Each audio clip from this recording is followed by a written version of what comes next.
So here we have it, the man of the hour. He managed Major League Baseball for 19 years. He won the Manager of the Year award 3 times. He's a 2 time pennant winner. And most of all, he's a World Series champion with the Chicago Cubs in 2016. Please welcome Joe, the Hazleton sensation, Maddon in the house. How are you? I am doing wonderfully. Yes, Hazleton, that's who I am. I still live in that area. I don't live in Hazleton directly over in the valley, in the Sugarloaf, Cunningham Valley, and I love that place. That's who I am. That's where I'm from. I'm reminded about that because I do spend 6 months of the year there. Right now. I'm in Tampa. I'm in Tampa, Florida, because I love Tampa too, and I also like to play golf. So 6 months up there, 6 months down here.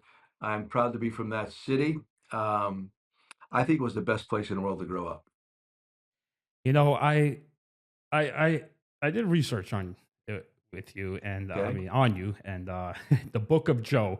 And by the way, just Right. I'm gonna tell my viewers how the way you big leagued me, but accidentally, I'm sure it was a year and a half ago. I called Gags, your Yeah. former bench coach. I was like, listen, I need to talk to Joe, please. He's like, all right. So I emailed you and you big leagued me. So what happened, Joe? Give me a legitimate Yeah, excuse. I just lost track. I absolutely lost track. That's all I did. I mean, I hate when I have to schedule my own stuff. I normally have people schedule my stuff. I have my regular once a week at MLB Network during the season, my podcast with Verducci once a week. Outside of that, I lose track. I mean, the Gmail, I don't like the way Gmail sets up. I lose things all the time. So I'm not here to make an excuse. I'm just telling you, I lose track. And I did. And then for whatever reason, I picked up on it again, and that's when I got back in touch with you. And I said, "Damn, I screwed this up." I did text with Gags to make sure everything was still cool, and I did. And I said, "When Gags back to you, and now here we are." But I simply lost track. No, no, it's no big deal. I'm just Well, that's give, that's that's just the truth. I know, I I know. lost I'm track. just giving you a Yeah. hard time, man. Joe, here's the thing what I noticed. Uh-huh. You know, you've been in the minor leagues 14 years, plus a player, 3 more years, right? 17 years, Mm-hmm. right? Mm-hmm. Mm-hmm. And I'm thinking, did you ever have thoughts in your mind? I might quit because look at my friends that I grew up with in Hazleton. They're doing well. They're gonna start a family, and I'm still here in the minor leagues. And remember, the pay back then, it wasn't it wasn't good. Let's just be honest. Did you ever have thoughts like that? And did you ever see coaches quit? No, I don't think I did. Mine maybe one or two.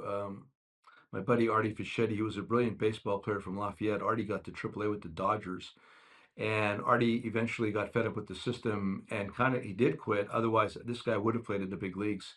Artie had like 90 some stolen bases, I think, at Danville in the Midwest League when we were both coming up together outside of Lafayette. So Artie's one of the few people that quit. I knew it was going to work. I knew it was going to work somehow, some way. There's times though, I'll tell you, my seminal moment, that moment for me was at the end of the 1980 going to the 81. I had gone back to Boulder, Colorado to play with the Boulder Collegians again, which is where I got signed in the first place. I was there on Thanksgiving, the eve of Thanksgiving, working at the Baseline Liquor Store. Baldy Muschetti was the owner. Baldy was the man. Baldy owned the Boulder Collegians, and for years had one of the better summer league teams, and I was part of it. I went back as a player coach to work with Jim Dietz. Tony Gwynn was on that team. Joe Carter, Spike Owen, Ellie Newman. It was loaded, absolutely loaded. So I go back there. I was getting a little frustrated at that time. That was between as a player and then trying to become a coach or a scout, whatever. So it was eve of Thanksgiving, and I just received an invitation to go play in Italy. And I thought, God, I think I'm 20, what, 26, maybe 25. Never been to Europe, always wanted to go to Europe. So I was really considering to go play in Italian baseball, their version of professional baseball.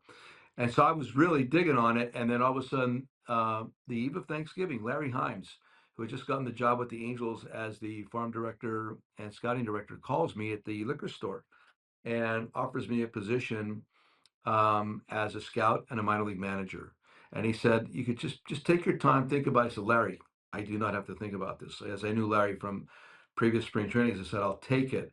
So on the eve of Thanksgiving, 1980 going to 81, I got my job as a minor league manager, rookie ball, Idaho Falls Angels, and scouting. I was able to scout Arizona, Colorado, Utah, New Mexico, and that was the moment because I was pretty frustrated at that point. I thought that if I go to Italy, that's pretty much it. I'm not going to get much of an opportunity, but I'm going to have a good time. I thought that too.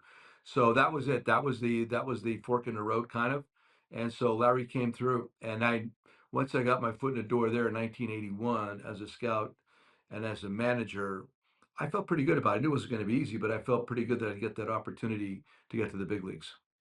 But there was one year, your boy, Babalu, what's his name? Bob Clear, is that his Yeah, name? Bob Clit, the best. Yeah, Yeah, it absolutely. Yeah, was, in the parking lot, and, yeah, right. you told him, I'm quitting. I'm quitting the Angels because, I should be, upgraded as a first base coach to the big leagues, Angels, organization, and, but, I'm sure, Joe, you learned a lot from him because the key thing in life is Mm, listening. Your 2 ears are much more powerful than your 1 mouth. That's what I was taught. it's And true. the way he let you rant, Mm, he listened to you, and then he mhm. told you, "Nah, you wouldn't be a good fit that year," right? He told you that, like, "Nah, it's." He told me I would be bored and I would hate it, Right. and that I it's something I really don't want if I thought about it. And I said, screw you, Babalu. I want to be a big league coach, and I was pissed. I'm sitting in the car, Anzio's Landing Restaurant, which is in East Mesa near Gene Autry Park Field, which I went to reported to every spring training and instruction league from, I think it opened in 1983 to 94, 95, something like that. So anyway, Babalu, this was during the winter meetings, and my buddy Jeter was promoted to the first base coach, and I love Jeter, but I knew what I had done to the for the organization to that point. I pretty much ran everything in the minor leagues, so I was upset. Doug Bader was the manager, and he really did have a better relationship with Jeter than he had with me, and I get it. Now I get it. But anyway, Babalu was right, so I was pissed, and I said, Babalu, I'm going to leave the Angels. I'm going to go somewhere else, and he just told me to settle down. You really don't want this job. He says, I promise you, you're going to watch these guys mess with your hitters, and it's going to piss you off. I'm telling you. So you really don't want this job. So of course I listened to Babalu, but it took me a while, man. That was in the wintertime.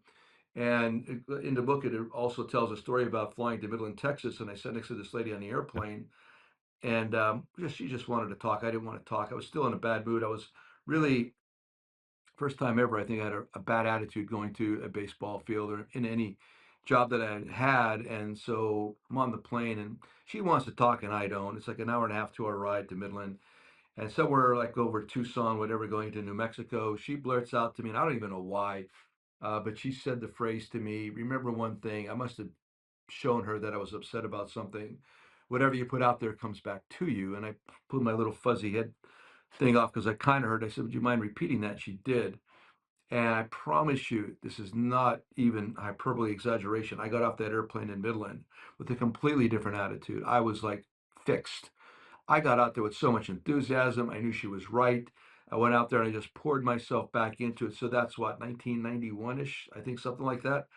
And by I get to the big leagues in 94. But that's another moment that really hit home to me. I thought I was being disrespected in a way by the Angels at that point. But Bob Lute told me and convinced me I was wrong. However, it took a woman on an airplane that I'd never met, never saw her before, after uttering that phrase to me, that changed my course. What's crazy too is Babalu was like an MRI, huh? He could see through guys. Like there's a Oh, great story there was a catcher and he told him, "Hey, Joe, this guy should pitch. Let him pitch." And then next thing you know, Percival. yeah, I mean that. Percival. So, Joe, Yeah, what do you see like in the minor leagues when you see stuff like that? You're like, "Yeah, let's change the position." It's like, does it often happen and it's successful, or what's the percentage of that? it happens, and it is success. We were really good at converting infielders and sometimes an outfielder into a catcher. We had Todd Green. Hmm. We made him into a catcher. Mark Delisandro.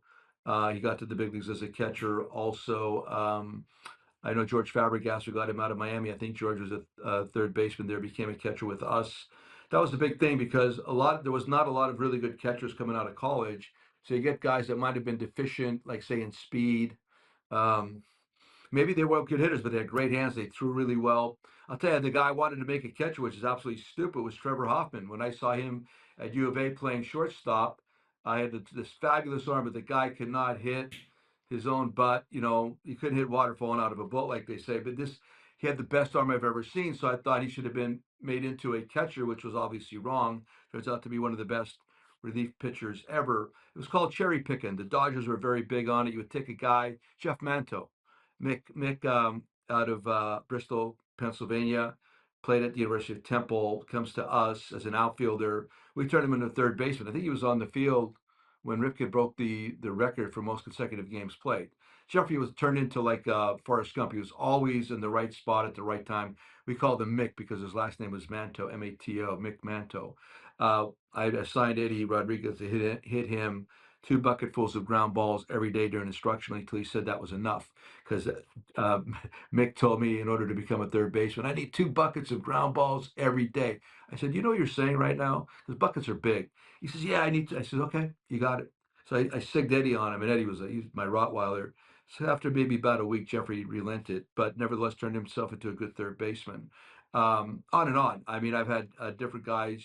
I'd have to just sit here and think. You Devon White, I had got Devon Devo. He was White. That's a great, perfect. Yeah. Devo was a third baseman. Devo shows up with these really slender glasses, this real greyhound kind of a body, and he's a third baseman. And he was signed by Al Goldis and Nick Kamzik. That's scouting royalty. You know, I'm just my first year managing in Idaho Falls, and he's a third baseman. I said, really? So I called into Mike Port and I said, may I put him in center field? Which obviously we did. But then we go to instruction league, and Gene Mock comes out, and Gene sees him, and again he sees all these lanky, wonderful qualities, and asks me to put him at shortstop in instructional league. I'm hitting him ground balls at Fitch Park. I'm hitting the ground balls with the fungo. Gene's standing right behind me, and Gene's calling out instructions to Devo from behind me.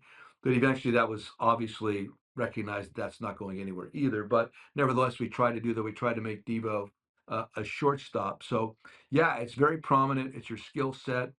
It might be the bat's lacking or the bat's real good, the arm's real good or the arm's not good enough. There's all these different things that you try to match up. Dick Schofield, Scoey. I got Scoey when he was 17. He was number one pick for us, I think third pick in the first round. I thought this guy was going to be the most amazing hitter you've ever seen. Then he gets beamed in the head on the last day of instruction league by Bruce Williams, Mitch Williams' brother.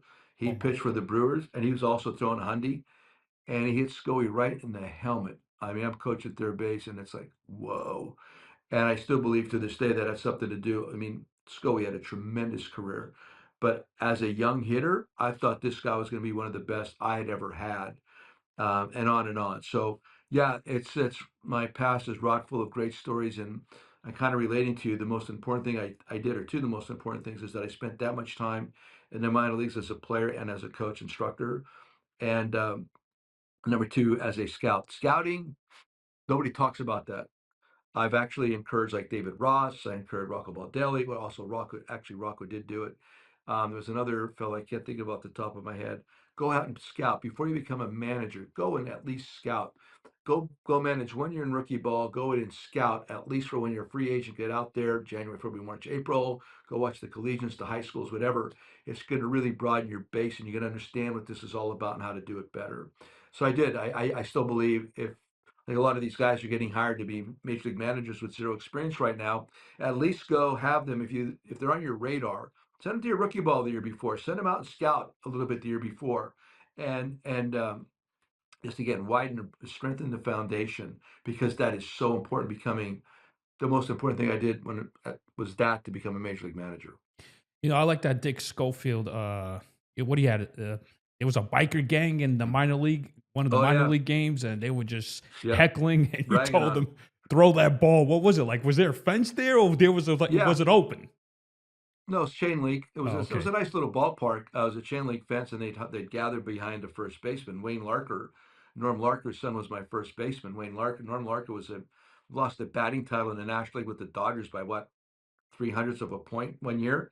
And he comes from Beaver Meadows, which is right down the road from my home in Hazleton. It's really weird stuff. But Scully was getting ragged on pretty heavily because he signed like $100,000 contract, which was heavy at the time. And I said, Scully, please do me a favor, do yourself a favor. when Wayne's throwing you some ground balls in between innings, pick the biggest mouth and just airmail it and hit the dude. I don't care where you hit him, just hit him. All right, and that'll shut them all up. Scully's like one of the nicest human beings. He wouldn't do it. So I asked Craig Gerber. Gerber was the guy got to the big leagues. I think San Luis Obispo was his college. He's the guy that wore out Brett Saberhagen. Look it up. Craig Gerber wore out Brett Saberhagen. So I said, Gerbs, do me a favor. Scully won't do us. Just pick out a guy and just fire it at them. I don't care who you hit. I don't care where you hit him. Just please do that. So Gerbs did it. He missed him. He hit the fence right in front of the guy, but I think that sent the message. Yeah, I listen. I did that. I did that in. I was getting ragged on as a third base coach in Medford. We went to the champion. We beat the Medford A's, which won 53-17.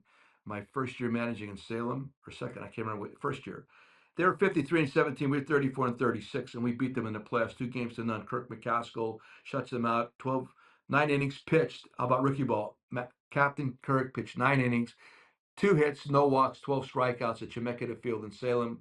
We go down to Medford the next day. Urbano Lugo shoves. I think it was 6-1 or 6-0. Jay Lewis hits a home run, and we beat these guys back to back. Man, this is the kind of stuff that sticks in my brain when I make decisions. These are the guys. Mike Rizzo was on that team. Mike Rizzo, the former GM of the Washington Yeah, yeah. Nationals. Riz was there. I mean, I've had such a wonderful past to draw on from all the different types of players, the different skill sets. And I saw them when they weren't good, and I saw them when they became great. I'm so grateful for my time spent in the minor leagues, which none of these guys do anymore.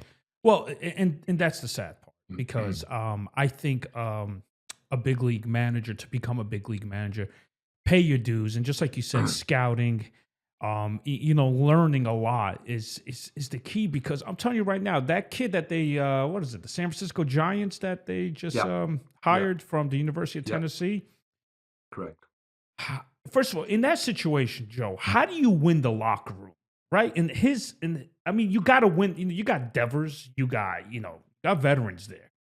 And has it ever happened to you, Joe? Like any veterans ever told you throughout your career, well, why are you teaching me how to hit? You never played in the major league, so what are you saying? Did that ever happen to I you? heard, I heard that as a coach from a Oh, very okay. prominent former player, as I was trying to evaluate and talk about it in front of an entire group of people, entire room of our scouts and front office, etc. And I was told or asked, "When did you ever play in the big leagues?" As I was promoting some of the players that we had, like a Chad Curtis, Timothy Salmon, Jimmy Edmonds, Garrett Anderson. Listen, I came up with some good dudes here, man. We were good. So yeah, I've been confronted with that. And it can, I don't, but however, I'll say this, I don't think in today's world that's going to happen. The way veterans were and reacted back then compared to what it's like now, there's very few teams that are just laden with veterans. They're going to be that surly, that crusty, that um, demanding in a sense, or so easily um, charged to the point where they're gonna challenge a manager. I think social media has a lot to govern that. I mean, there's so many ways for information to get out, and nobody wants to be viewed as a bad person right now based on something like this, a confrontation with the manager that's just based on the fact that the guy never played in the big leagues. However, your GM decided that he is good enough to be here, so whatever. But you're right. He's gonna have to walk into that locker room and command respect. I think his first meeting with a lot of these guys is going to be very important for me. If I'm Tony, and by the way, I've watched his videos. I think the guy's really sharp. If I'm him, under the circumstances, I'm going to pick like Logan Webb.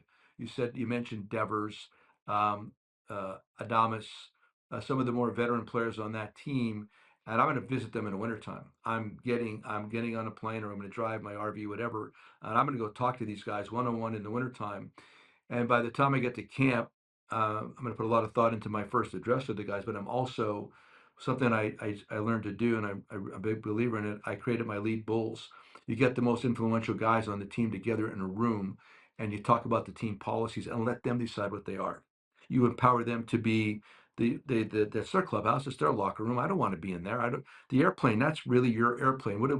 How do we want to how do we want to act on an airplane when we get to the playoffs? How do we want to travel? These are the kind of questions. Fathers in the clubhouse, sons in the clubhouse. When are they permitted in? When do they have to be out? You guys tell me. So I think if he were to empower his uh, the veteran players on his team to do something like that with him, that in and of itself would be a great first step to create the communication. Last point, I'll shut up, is like there's three things I think you got to really do moving into a situation like that. You have to really create relationships. You have to have communicate, like you said in the beginning, listen, and then you have from that listening and the communication comes trust. After trust comes exchange of ideas, because once you establish trust, there's no pushback. Because until you get to the trust component, everybody's going to want their idea to be the idea. So, relationship building, listen. I'm going to create some trust here. After that, we're going to exchange ideas. And then here comes a really vital component. Um, this is where you could actually have arguments. You could have an argumentative situation.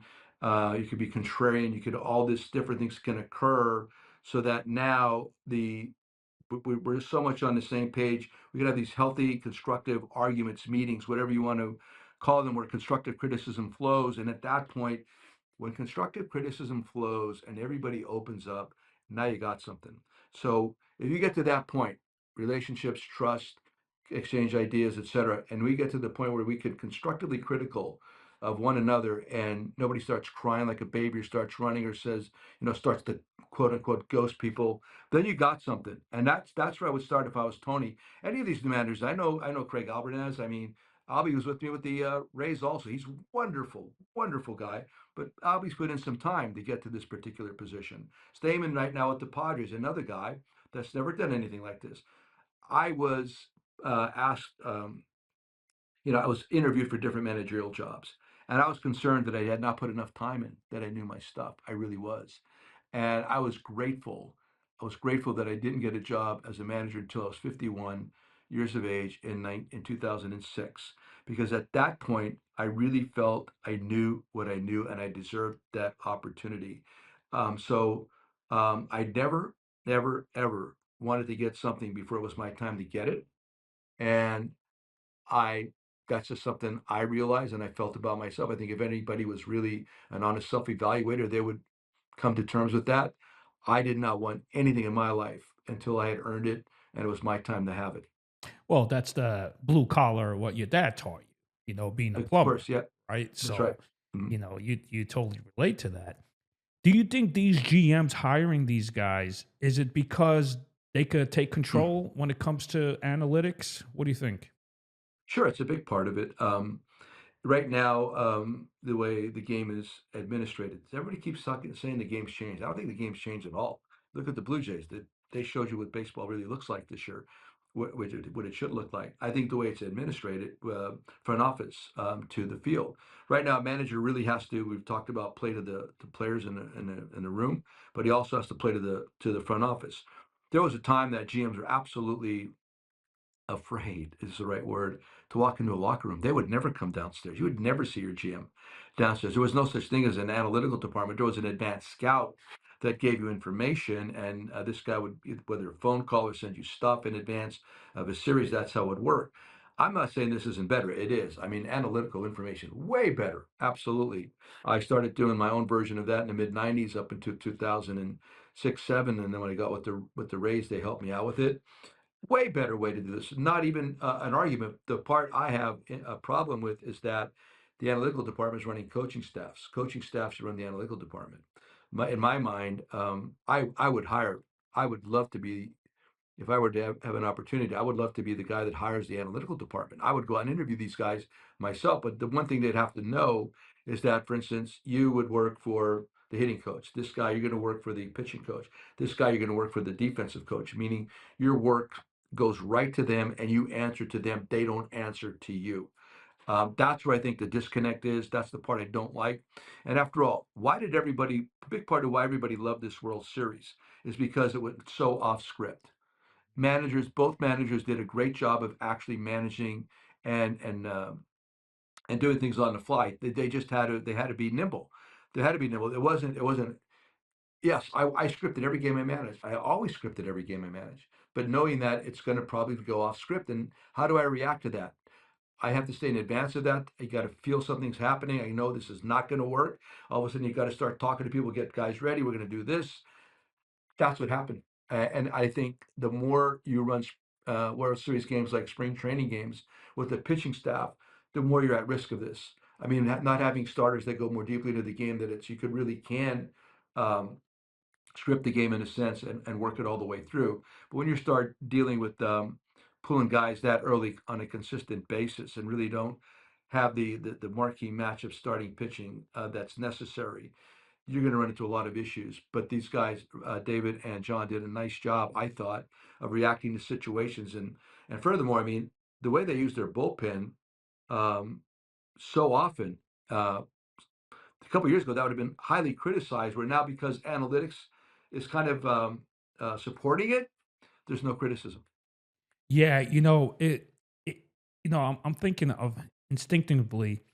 I remember in Mhm. 2008, David Price was up for like a month, right? Yep, And you put him in and you talked to him before the game and you said, game "Hey, seven. I Mhm. need you tonight. Are you ready?" Now, here's my question, Joe. If there was any hesitation, and I'm sure you study body language too, would you put him in? I Because I may have every player is going to no say, I'm ready, coach, I'm ready." But deep down, are they really ready? right. No, you know the guys that are just trying to take this strong stance and try to prop themselves up and say something they really don't mean it. David Price meant it. I walked up to David in center field at the Trop game seven, ALCS versus the Red Sox, 3 games to 3. And I walked up and I looked at him and I said, David, are you not are you ready, or how you doing? Are you fine? Or, how you doing? Something like that. He said, I'm fine. Like just like I'm fine. Right. I'm ready. Like David did not like, he didn't parse words, and he did not want a long exchange right there. So I knew that going when I was walking up to him. I just wanted to hear it. I kind of guess. Um, but you know who your guys are. You know who your even or ahead guys are, meaning the bullpen guys that could pitch when the score's tied or you're ahead. And then there's the minus guys, the guys that pitch much better when you're behind or possibly way ahead. And my back then, I always wanted at least 4 even or ahead guys, guys that I could count on when the score was even or we were in the lead. There's a bunch of guys, relief pitchers, that could pitch well when the game didn't mean anything, but you wanted the guys that could pitch well when it did mean something in your favor. And of course, David was that guy. David, gosh, I mean, from his training at Vanderbilt and where he came from and his the pedigree that he was adamant. And I was adamant too. I knew that he would be fine. Now, Joe, was that a gut instinct of you or was it analytical? Oh no, that analytics. That was a discussion we had before the playoffs even began. We had talked about putting him in the bullpen. Andrew and I had a really great relationship. There was an ongoing conversation how to utilize Pricey because his command was not that great. And as a starter, I mean, it would come and go at that particular juncture. So to start him in a game didn't really feel that good, but to bring him in for a couple like 4, 5, 6 outs felt really good. Just wind him up and say, David, just go ahead and like turn it loose, throw that fastball. He did not have a very good breaking ball. He didn't have other pitches that really could navigate a lineup several times at that point in his career. So it was a conversation. We were all on board. We all felt and saw the same thing. So then it was just a matter of deploying him at the right time. So I think that was like a 5 out save that he got there. I think it was five. I don't think it was four. I think it was five. And the ground ball to Aki at second base ended the whole thing. And here we go to the World Series. It's like, come on. I mean, this is a team that just couldn't get out of its own way. The Devil Rays could not get out of their own way. All of a sudden, you put a Rays uniform on them, and in 1 year, we're going to the World Series. Yeah. So now, and when you guys went to Philadelphia, is this true, Joe? Around 5 a.m., 6 a.m., you have these Uh, Philadelphia fans honking their cars near your hotel? That happened after that rain delayed game five, when Mhm. everything got sideways with the weather and it got suspended. So we had already checked out of our hotel because we're supposed to fly back. If we win, we fly back for 6 and 7 at the Trop. So Jeff Ziegler's our traveling secretary. We're already, I mean, everybody's there. I mean, like a big old airplane full of people are already there. And so all of a sudden now we got to find, we no, the game's not over. The series isn't over. We got to find a spot. So he finds a spot in Delaware, the DuPont, beautiful, beautiful, grand old hotel. So it's like 1 o'clock, 2 o'clock in the morning, and I'm standing in the lobby with a trench coat on, a hat. It's cold, and I'm looking around. I'm like, this is pretty cool. Like the Who's the who's who of the Tampa Bay Rays is in this whole hotel lobby, from ownership down to the bad boys, right? This is outstanding. So yeah, we got our room there, and somehow, of course, I'm sure somebody called Philly Central fans, and so the next morning, like 5, 6 o'clock in the morning, they're driving around our hotel, blowing their horns, trying to wake everybody up, disrupt their sleep. Sleep, absolutely true, and we would expect nothing less from that group right there. It was kind of interesting, funny. I don't know that it actually bothered us, but it's a great story that really coincides with the way Phillies fans are perceived and have earned the right to be perceived that way. Now, tell me about you're a character with the clubhouse. I remember Evan Longoria. I saw something. You had the mariachi band inside, and you had Yeah, snakes inside the clubhouse. Now, where did this yeah. idea come from? Well, it's always the pressure release valve, man. Everybody wants to work a little bit harder or put a little bit more stress on these guys. You need to hit the pressure release valve for these guys. They trust me, they work. Everybody works. They put their work in, they put their time in, they care. They go home at night after a bad night, they want to kill themselves. Hopefully they have a better night than it's just the way this thing works. I mean, even though it's fun in games, everybody in baseball treats it like life and death. So this is the pressure relief valve. I learned this by watching and observing the Angels as a coach, where one tough loss would turn into two losses to three, because everybody would come in the next day and my God, it was like somebody's dog died. I mean, everybody was that upset. So I said, if I get this opportunity, that's never going to happen. So, yeah, the mariachi band was Cinco de Mayo. We had the Cinco de Mayo day, and so we had the mariachi band come on in there. So the guys walk in, the dudes are in there with their hats and their horns, and they're playing all kinds of Mexican music. And of course, we did have like tacos or whatever, burritos, whatever afterwards, which I absolutely love, and I'm going to have after this conversation. And then the snake was, I think her name was Francine, a 17 or 19-foot boa constrictor. Mhm. And I mean, guys were like freaked out. I mean, I was freaked, but I ended up having to hold on to it for a little bit. It's like a gigantic tire. Like it moves, like it feels like this rubbery tire in your hands. But the snake started getting a little bit antsy towards the end, so his trainer said, "No, it's enough." But in the beginning, we just walked across the room and held out the snake. I got a great picture of that. I had the penguins in there, the penguins, Shelly and something else. And one day I did uh, press conference with the cockatoo on my shoulder, and eventually with the Cubbies, we had the Columbus Zoo in left field at Wrigley Field, including sloths, snow leopards, a Warren the flamingo, and a cheetah that was freaked out if it lost sight of the dog. His partner would freak out, and they'd have to pin it to the ground. Got the players were there, their families were, their wives were there, their kids were there. What better way to bond in a situation? Everybody wants to throw another 15 or 20 minutes of BP or hit more ground balls. No, they do enough of that. You keep the mind fresh, the body's going to respond. So mandatory time when you didn't believe in that BP that they have to come in early at the park at 2 p.m. for a 7 p.m. game. What was mandatory time for guys that didn't have to come in for BP because it was optional? I'm assuming, right? Sure. A lot of times it was. It was like we had a report time on the field. Mhm. If we did actually have batting practice on the field, there'd be like a report time for that. If we didn't, it'd be about 5 o'clock for a 7 o'clock game. If you just wanted to come in, get ready, stretch, go to the training room, whatever, go to the cage, do whatever you might want to do. But you would plan that in advance. All the coaches would know what your game plan was. And I'm here to tell you, we had the American Legion Week. I had American Legion Week for years, and not every place I was, meaning that when I was a kid and I played American Legion ball, you had a job during the day. You had a job. I was a fence installer with my major football coach, Richie Rabbits. So, or I was a playground instructor too. But okay, you'd be doing your job all day, right? And then you have a American Legion game, what, 5:30, 5:30, 6 o'clock. So you get there in time, sit on the bench, put your shoes on. There was no such thing as batting practice and whatever, but you did that. You went out there and you played a solid game of baseball. Um, so I took these normally in August when guys are getting kind of tired. I would declare American Legion Week, and I would get a local American Legion post to give us their flag that I would present behind me during the press conferences after the game. Check out their record. Check out our records between Tampa Bay and Chicago when we did the American Legion Week. It was staggering. It's like 70%, something like that. Um, it's a break. It's a break in time. again, I don't even know how we arrived at this point where everything is so choreographed before the game. And part of it is the fact that minor leagues don't really exist the way they did anymore. So guys show up without all the bells and whistles, the abilities that they're, or just the baseball knowledge that they need. So we have this choreographed version before the game where guys are going through all kinds of stuff, and then go ahead and play the game, and then they're going to do it again the next night. I'd like to see a more extensive minor leagues where the teaching is done there first, and by the time the guys get to the big leagues, I would like their main emphasis be the game and their workload be less before the game.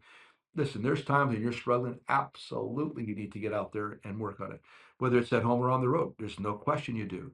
But if your game's in pretty good order, I'd prefer a rested body, a rested mind, and go out there and beat the opposition. Nobody even talks about competing anymore.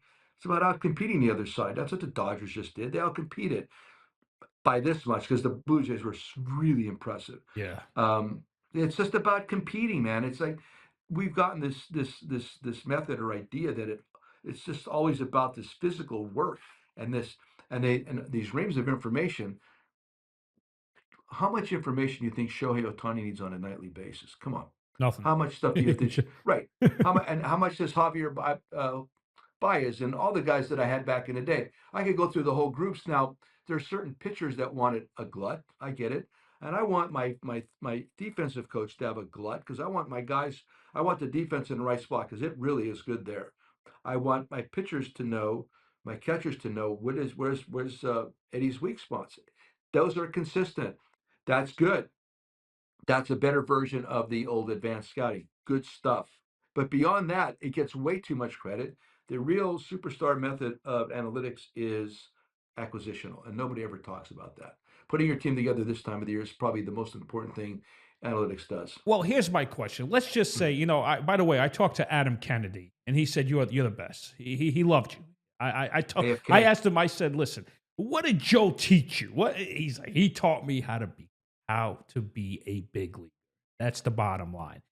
So here's my example, Joe. Let's say, like he gave me this example. Manny Ramirez is hitting, right? Right? Let's say you got nobody on base, right? He knows as a second baseman with his instincts, he's saying, look, I know Manny's going to try to pull the ball with two strikes. Fine. But when he has two strikes, he can hit to the opposite field. So he says, I'll Sure. cheat a little bit towards first base to, Mhm. to rob him for a hit. Now, does that come from you or can that come from the player on its own for positioning? I Yes, that's multiple. Um, what you do before the game is you talk to AFK. I call him AFK, Adam Fitzgerald Kennedy. I just dropped that on him.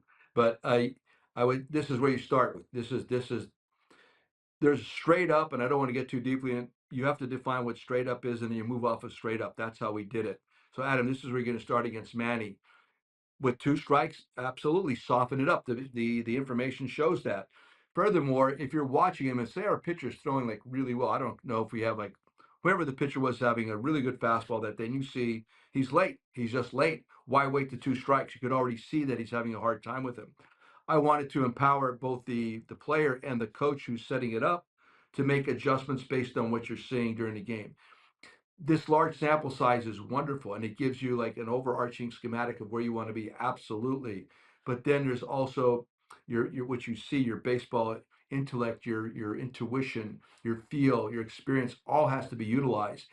Although it's frowned upon. That's really not, they don't want you to utilize that stuff. But I would want my middle infielders especially, they're the ones that can see it. They're the ones who are going to make these the micro moves based on lateness, earliness. They could see the guys pulling off the ball. They could see all kinds of things. My pitcher's throwing harder than he normally does. All these things are pertinent. And the moment you start restricting, putting a restrictor plate on these guys and don't permit them to do these kind of things, then they're stop being baseball players. Right. So now Mhm, here's my next question. With the Cubs, when you got interviewed by Epstein, mhm. did you remember what he told you? Like, did you feel like he wants to take full control or did he work with Oh no, absolutely took we were working together. I mean, I interviewed with him in 2004 for the Red Sox job, Hmm. and that's where this all began. And I laid it out there at that point. So when he came to talk to me for the job with the Cubs in 14 going into 15, that was in the back of my RV, which was parked on Navarre Beach in the panhandle of Florida. Him and Jet flew down there. There was actually a little beach behind there. I popped up some, lawn chairs on the beach. Is I had a that the couple picture right tall, there? Joe, is that the RV right pardon there? me? Do you see the picture up there? Do you see any I didn't pictures? see it. I missed it. Oh, no, that's my van. That's Oh, the okay, van. okay, okay, That's the Cal State Fullerton. That's another story. okay. Go So ahead. we parked we sit in the back there with some tall Miller Lights, and we're just going philosophically over things. We were absolutely in agreement.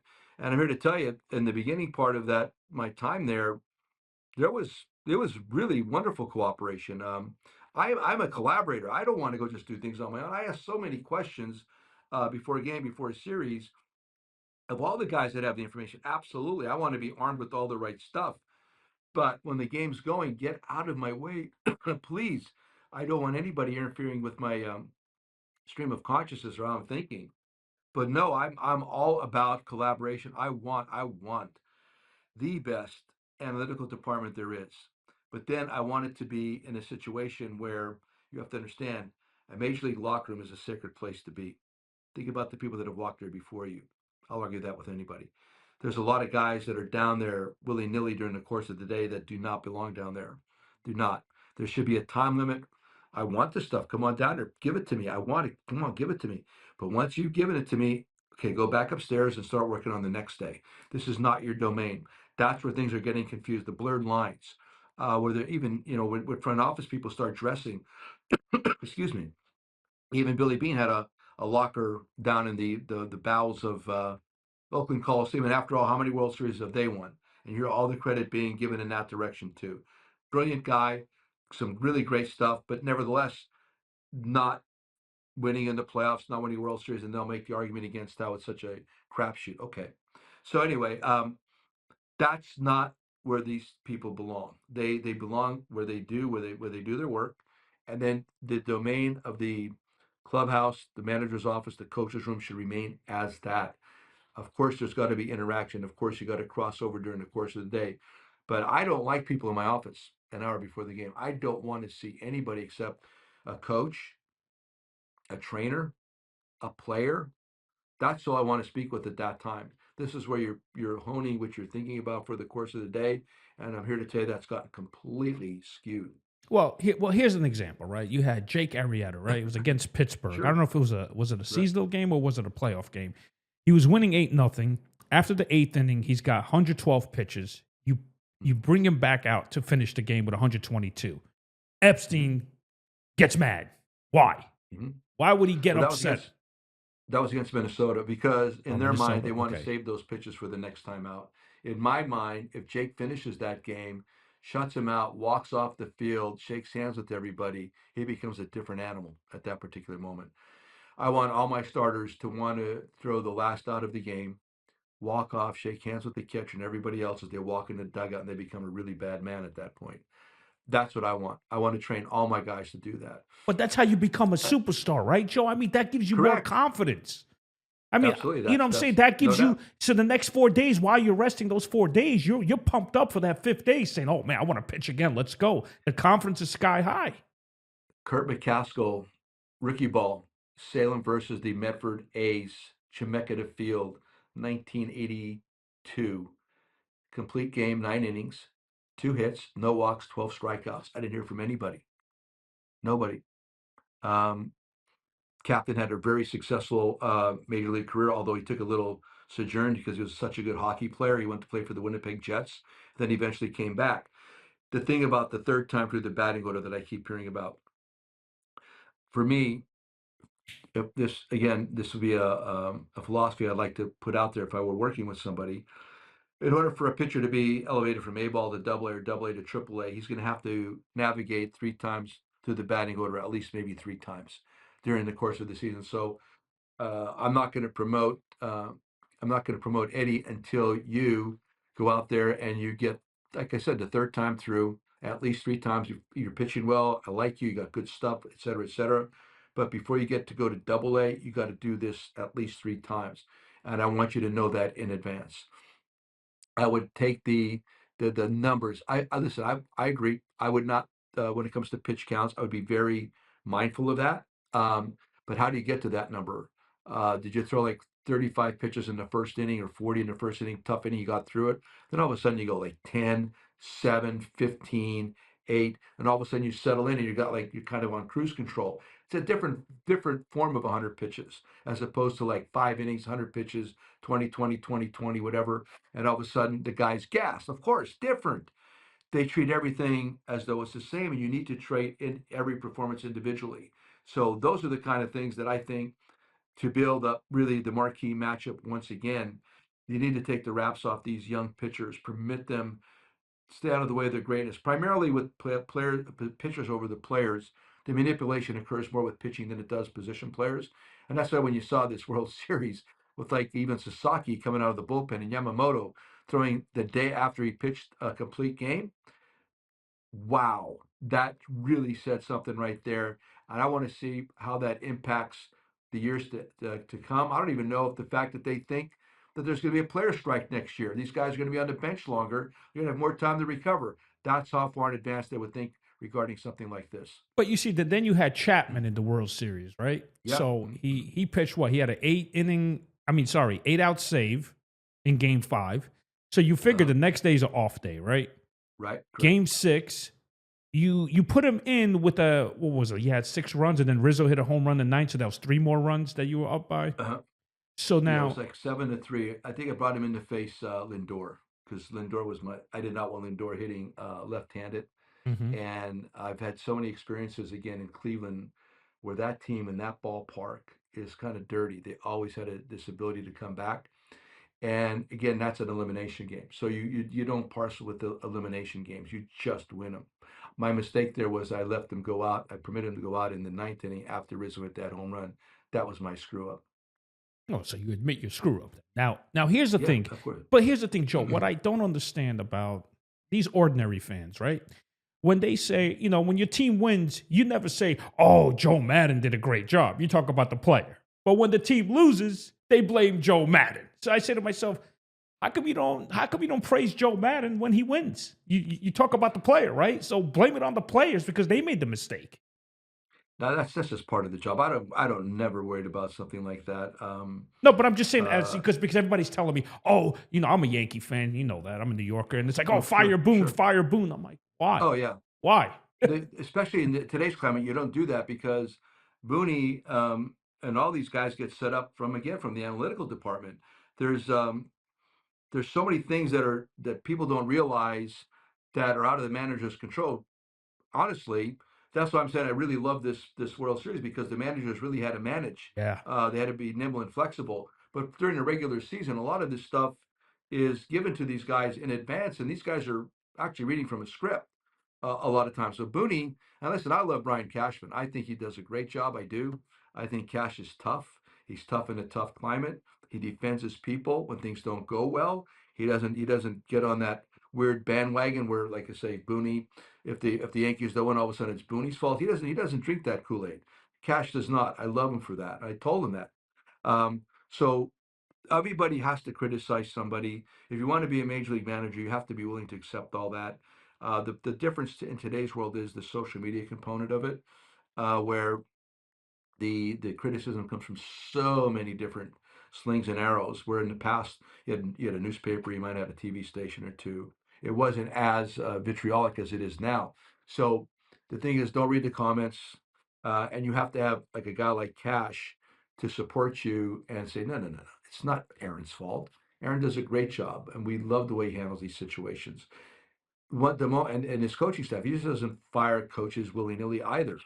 He does it the right way. That's what I really appreciate about Cash. Dave Dombrowski, a lot of the same with David. I scouted with David back into the early '80s in Arizona. I was side by side with him. I mean, all these guys, I've been around them in the past, and I know who they are, and they get it. They absolutely get it. So when it comes to criticizing the manager, understand there's a whole lot of people you need to be criticizing right there because it's really in today's world, it's not the autonomous manager like it had been. Right. So back to that Chapman Mm. mistake that you admitted, was it because you didn't have anybody ready there, or what was it? Oh, What I did. I already talked to Boz about it. It's just like I said. It's like uh, just your circle of trust within the bullpen, guys that have been pitching well or not. And again, the thing with Cleveland, I been excuse me. involved in so many games in Cleveland where they did some miraculous late inning comebacks. But based on the fact that I'd pitched them so much before that, I'd already I had it in my head to do that. To take if we got more points, I was going to take them out. So I just didn't pull the trigger quickly enough. That's all. It was my mistake. Now, Joe, when Rizzo caught that ball from Chris Bryant, that final Hmm. out, I could see there's a movie flashbacks all the way from Hazleton to Lafayette to playing college baseball to playing the independent baseball and then coaching the minor leagues and being the instructor. I mean, all those stories. Did that hit your head once he caught that? Like, did it come like, wow, I did it. I won it for Chicago for 100 years drought. It's like, wow. You know what I mean? Because Joe, let's be honest, you did pay your dues, man. And I'm thinking if I was living your lifestyle back then, you paid your dues, man, and you deserve to be a big league manager. Well, I felt good about that. Absolutely. My first thought when the ball hit Rizzo's glove was 108. That was 108 years since the Cubs had won a World Series. For whatever reason, that was the first thing that resonated. Then you start thinking about your family. My mom was there. My dad had passed away in 2002 when the Angels won the World Series. I was part of that Yeah, group also in yeah. 2002. So you start thinking about people that really matter to you. I think that's what happens right there. And with me, like I said, 108 years, and also the fans. I mean, the Cub fans have been very special. They've been really wonderful to me. Um, I still go there and do like events during the course of the summer. I had at least two this last summer, maybe three. Yeah, three because it was a golf tournament too. It's such a unique place. I love the city. I do. I know there's a lot of bad publicity there. I know they do a lot of things that are controversial, and I like to see that get straightened out. But the city itself is dynamic. I lived right on the lake. I rode my bike on the lake nearly every day. The ballpark itself is magical. Wrigley Field is all of that. I think it's the best venue in all of sport. I do. It's in a neighborhood. It's been restored beautifully. It's raucous every night. We had a makeup game on a Monday. On a Monday during the summer, makeup game with the Indians. Kluber versus I think Lester actually. Makeup game, 1 o'clock, 40,000 people. That doesn't happen, or 36, whatever it was. Wow. It's a unique environment. I used to walk in every day and I look up and I say thank you because I really wasn't aware of all the Cubs stuff. I was an American leaguer for so many years. I mean, I'm aware, but didn't really focus on it. And then getting a chance to work there every day, I felt very fortunate. And I'd walk in every day, I'd look up and I'd say thank you, and I'd walk in the door. So I talked to one of my good friends. His name's Joe Murray, which is Bill Murray's brother. Oh yeah, And Joe, great. yeah, Yeah, and I asked him, "You ever hang out with Joe Maddon?" He goes, "Oh yeah." Says he was at yeah, the Thompson Hotel. That's where you stayed at when you were. I did it. I Yeah, lived 2 years there. That's right. yeah, That's right. and he would just come out, have coffee, and just hang out, man, just like a regular human being. Man. He was so cool. Oh, I love Joe. Joe used to help us with different events. He's such a mensch. I mean, him and Bill. Bill's been great to me also. Actually, Bill went to one of my events in Hazleton at the Valley Country Club several years ago. He walks in the door and greets my mother. I mean, come on. Wow. The Murrays have been fabulous. Joe is wonderful. Bill's wonderful. That's part of the thing when you work there. I mean, you get to meet all these guys. I mean, Billy Corgan used to sit there from Pumpkins, would write Smashing Pumpkins. Nick Offerman would be there also. Um, Elizabeth Moss, uh, Handmaid's Tale. She was a big fan. She came to Shea Stadium or City Field, whatever, and she was there with her mom and her brother. And she came down the field. She had Cubs gear on. I got to meet some really interesting folks. Coach Ditka and I became really good friends. Love Coach Ditka. And there's some guys in the press there, Bruce Levine. These are really wonderful guys back there. So I really was fortunate. Eddie Vedder, Eddie and I was just texting with Eddie yesterday. Eddie's, Well, the he loves first. baseball. He loves Well, he baseball. sat with me in the old when I was there my first year. There's a small manager's office. I'm sitting at my desk like this. He's on the floor right there on the bottom left with a bucket of Coronas, and that's how I got to know Eddie. Oh, I mean, you talk about a superstar that's the most normal, wonderful, brilliant human being I've ever met. So I was lucky. I did earn it. I'm not denying that. I got put in a good situation, and I had the right group of guys. Joe, where'd you guys party after you won the World Series? Besides the clubhouse, did you There's go out Bill. with the players or what? Wow. After that,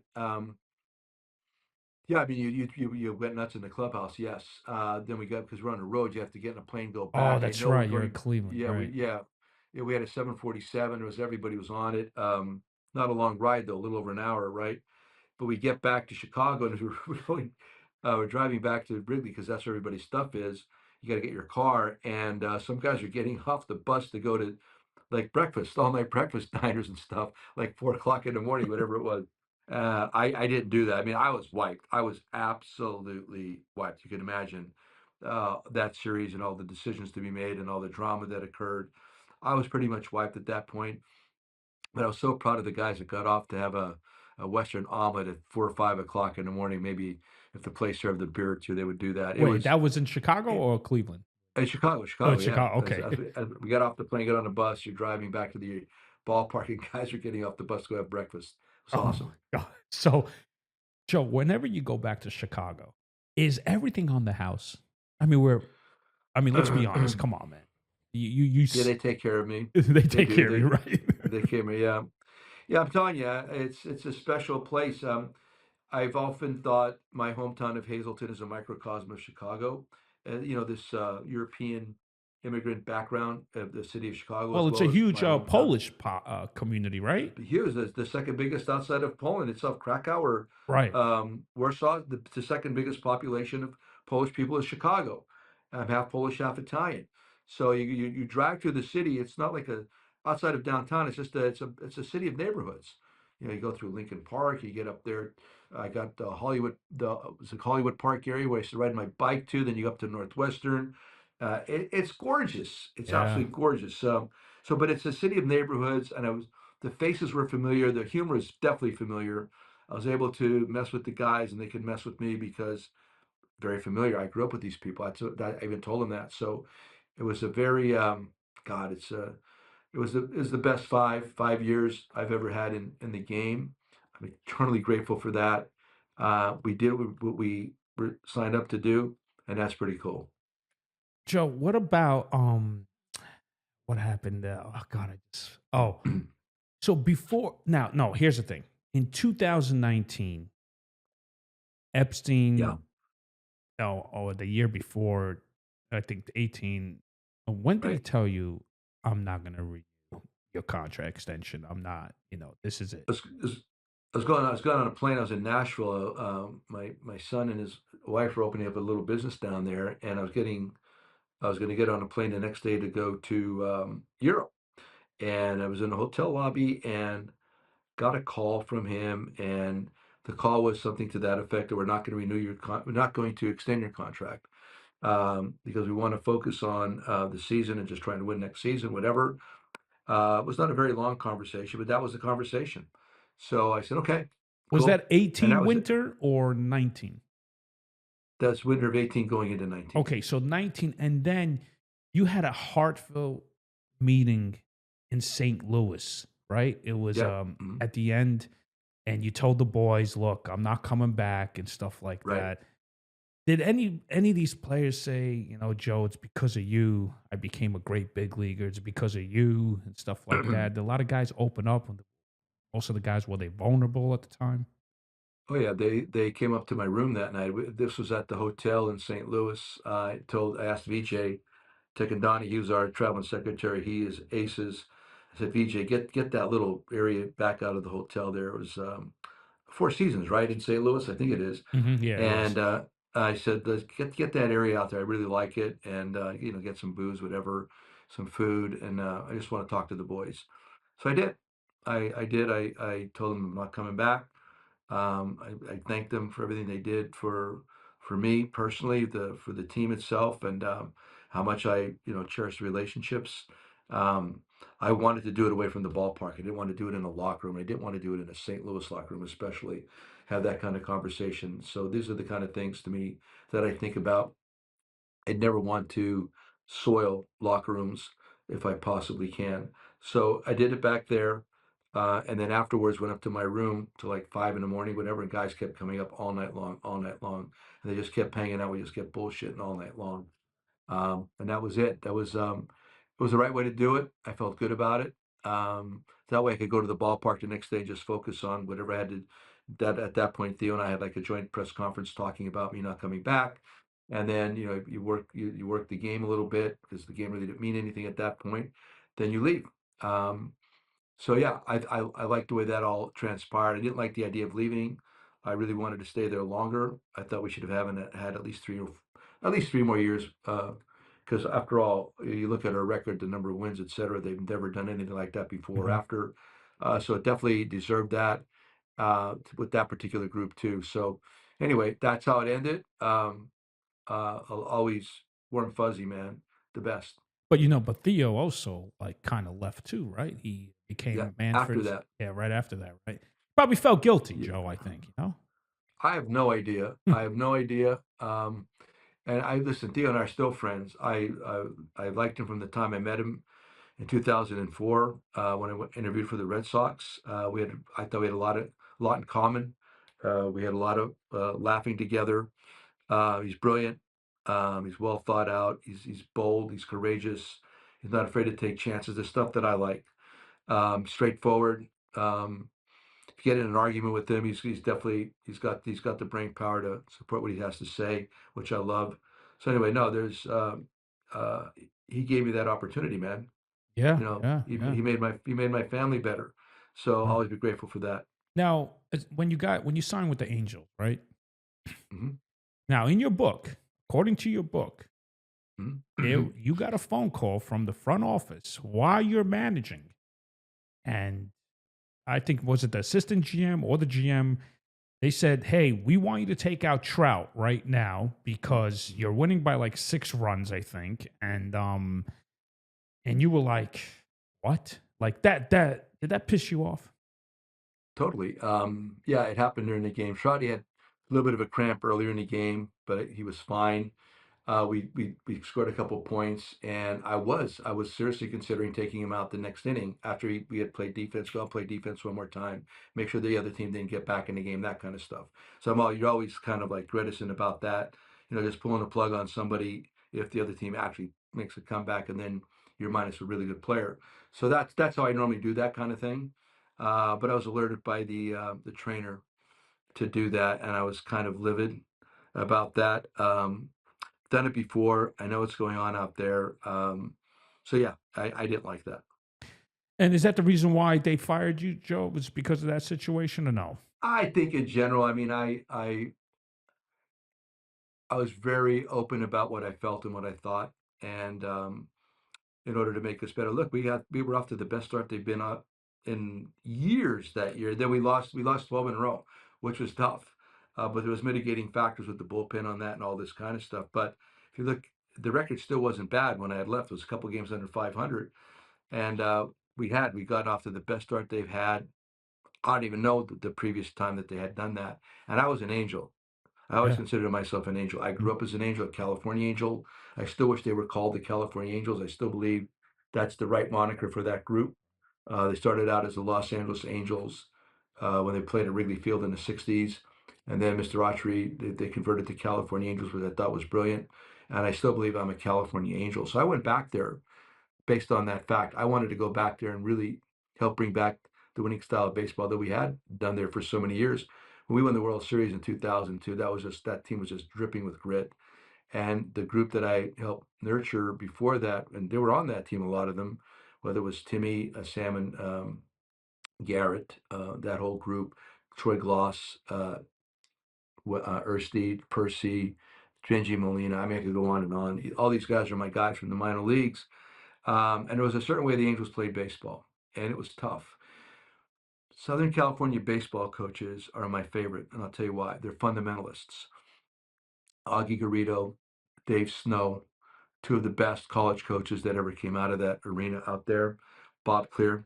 We've talked about Bob Clear. Kenny Myers, got somebody you never heard about. Bob Lou always told me about him. I could talk about scouts from Northern California, Lloyd Christopher, Steve Gruel. My boy Rick Ingles is still there. I could tell you it's a conclave of conservatism when it comes to how baseball is taught the right way. And Cal State Fullerton, Augie was great. Long Beach State, Dave Snow was great. These are the guys that built those programs. Jim Dietz, San Diego State. Deeker's the guy that got Tony Gwynn to go there, Hmm. but nobody wanted Tony Gwynn. I worked with Deeker in Boulder, Colorado in 1981, 80 rather, excuse me.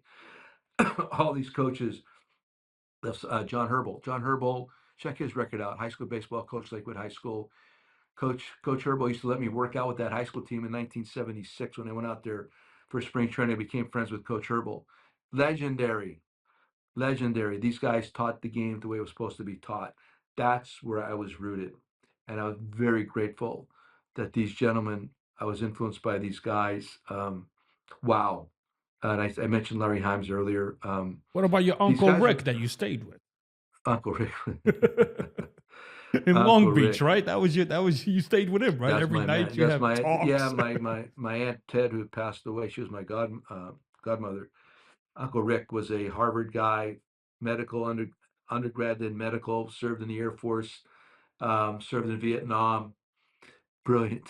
He would challenge me every night while we were drinking either a VO or a Coors Light. I used to challenge him on the Coors Light. I wasn't a Coors Light guy at that time. He would challenge my vocabulary, my sentence structure, my family. He was hysterical. Um, I was really grateful that I spent that time with him there.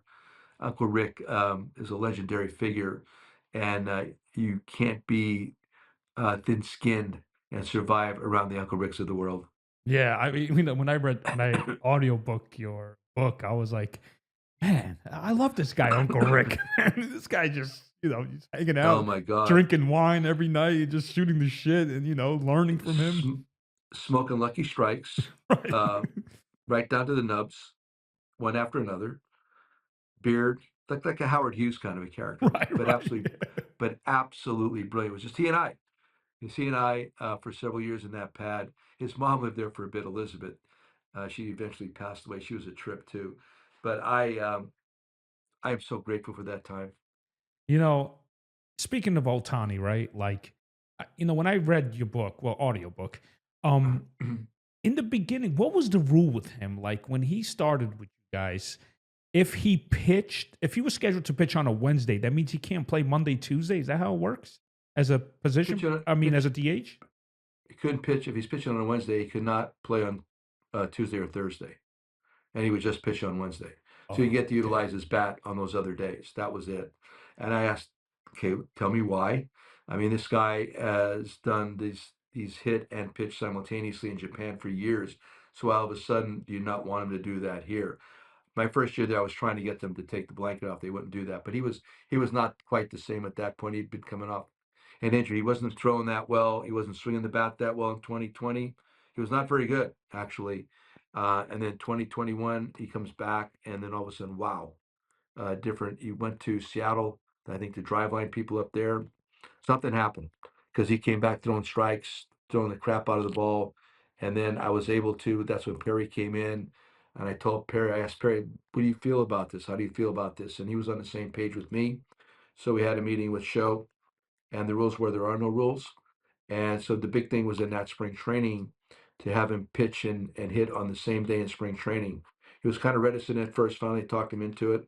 And we did it like, I don't know, he pitched 2 or 3 innings and hit maybe once or twice. I hit him towards the top of the batting order. Then all of a sudden it became easier.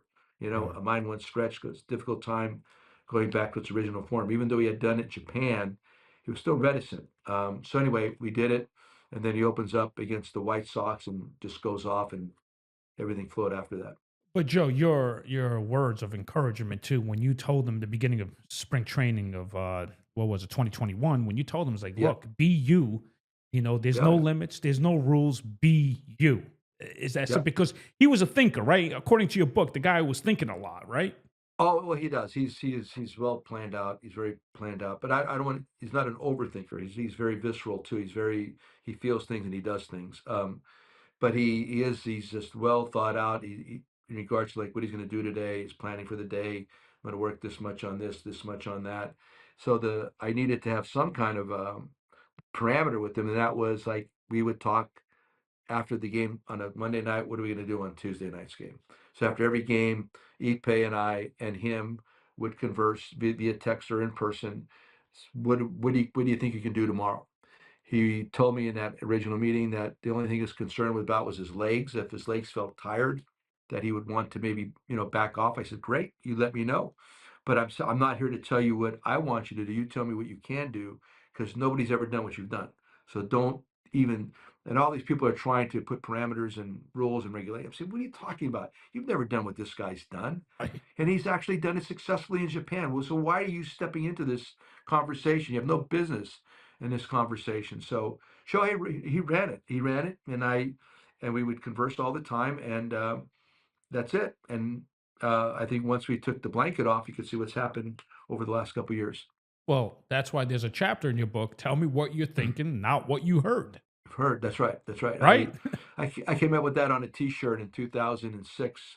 There's too much regurgitation in baseball. There's too much regurgitation in the world.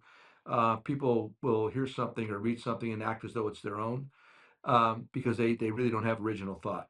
So I did that because I wanted original thought from my coaching staff. I did not want a regurgitation of what I'm saying, what they've heard somewhere else. Listen, we're all plagiarists. Our whole life is plagiarism, but then we have to attach our methods to whatever that thought might be. So I came up with that T-shirt. Actually, it was a sweatshirt, hoodie. Tell me what you think, not what you've heard. And I'm a big believer in that. I think again, if you look at what's going on in today's world, there's so much regurgitation. There's so much talking points. You watch the news on a nightly basis, whether one side or the other is always repeating what the CNN side or the Democratic side or the Republican side.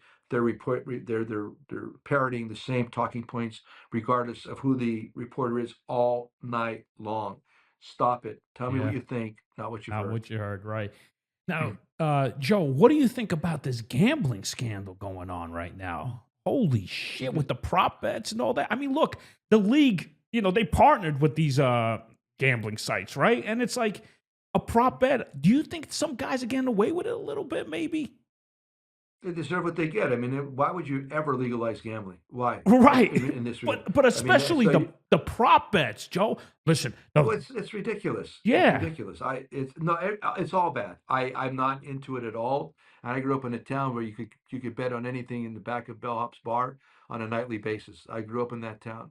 There were numbers were run in my town for years Mhm. prior to be when the lottery became popular. I was around it all the time. The little betting sheets for football Actually, get 4 in a Joe, row. you used to have those betting sheets back in I the was days, right? I used to run. I used to run those. That's right.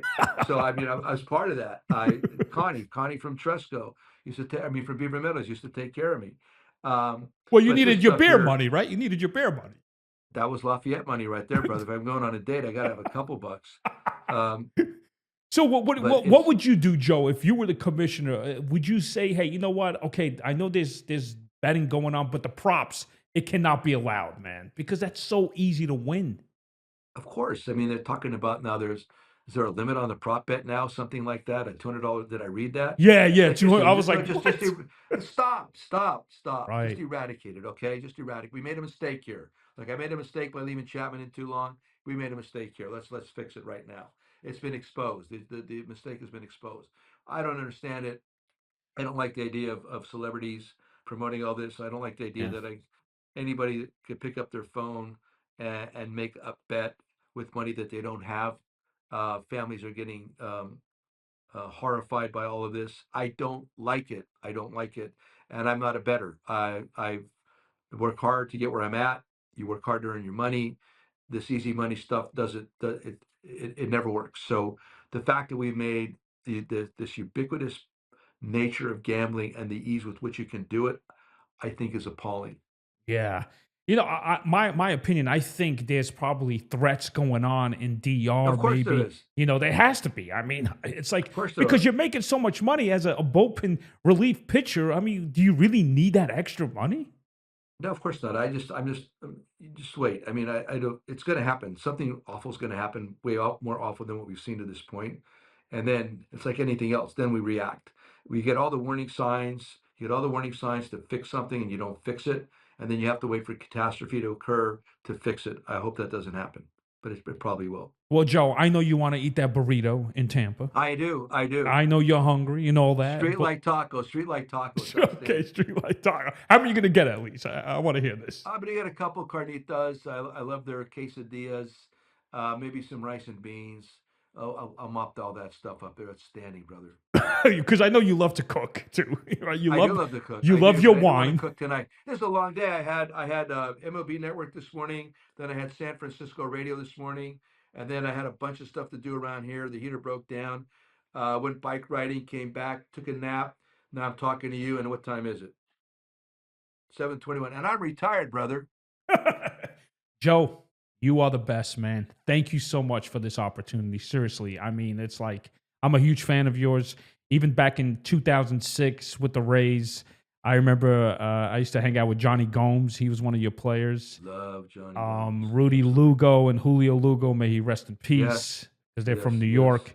So, thank you so much. And if you're ever in New York, please hit me up, Joe. We could go out and eat, Absolutely. man. You know what I mean? I promise you I shall. Because I know you know that area, baby. Oh yeah, well you know- listen. you- I'm you Mr. know- New York, baby. So you come on right. down. That's right. You want to hang out with the guys that know. Right. I appreciate you, and I apologize for the mix-up coming into this, but I'm glad we got it done. Nah, no big deal. I just have to give you a hard time because You must. I'm sure where you grew up with the boys in Busting my Pennsylvania. balls. You Yeah, gotta you're bust breaking my my balls. balls. That's Come right. on now. That's all it is. Okay, man. You're the best, man. Seriously. Thanks so Thanks, much Eddie. again. Thanks for having me, buddy. All right. Appreciate it. Later. Later.